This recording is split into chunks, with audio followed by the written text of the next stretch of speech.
बाड़ू? अरे ते का इतना गुस्सात हो? गुस्साई ना, तोहरे पढ़े लिखे कौन फायदा? तोहरे पढ़े लिखे तो हमरे घिन आवत बाटे। तनी सुना। सुनाव। हरे सगरो भरमवा हटाई दिहली, चमरन जी के दुल्हा बनाई हली। चमरन जी के दुल्हा बनाई हली, चमरन जी के दुल्हा बनाई हली।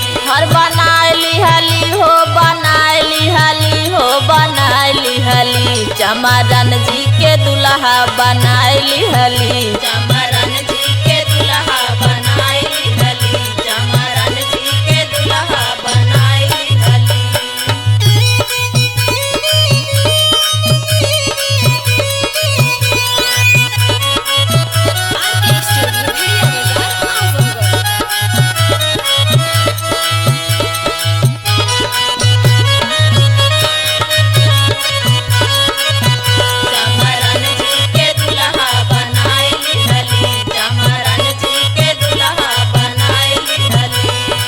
अब नाही पूजा बैठा पत्थर का कर, अब नाही पूजा बैठा पत्थर का कर, अब नाही पूजा बैठा पत्थर का कर। नजर से नजर मिलाई हली, चमरन जी के दुल्हा बनाई हली, चमरन जी के दुल्हा बनाई हली, चमरन जी के दुल्हा बनाई हली। हरे सगरो भरमवा हटाई दिहली, चमरन जी के दुल्हा बनाई हली, चमरन जी के दुल्हा बनाई हली, चमरन जी के दुल्हा बनाई हली।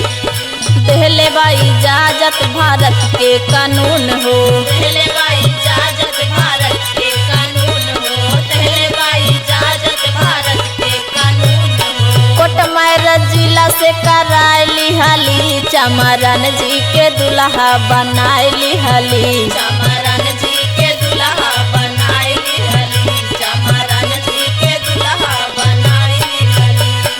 कोई नहीं ऊंच बाटे, कोई नहीं नीच हो, कोई नहीं ऊंच बाटे, कोई नहीं नीच हो, कोई नहीं ऊंच बाटे, कोई नहीं नीच हो। छुआ छूता दिल से मिटाई दिहली, चमरन जी के दुल्हा बनाई हली, चमरन जी के दुल्हा बनाई हली, चमरन जी के दुल्हा बनाई हली। हर बनाई हली हो, बनाई हली हो, बनाई हली। चमरन जी के दुल्हा बनाई हली, चमरन जी के दुल्हा बनाई हली, चमरन जी के दुल्हा बनाई हली।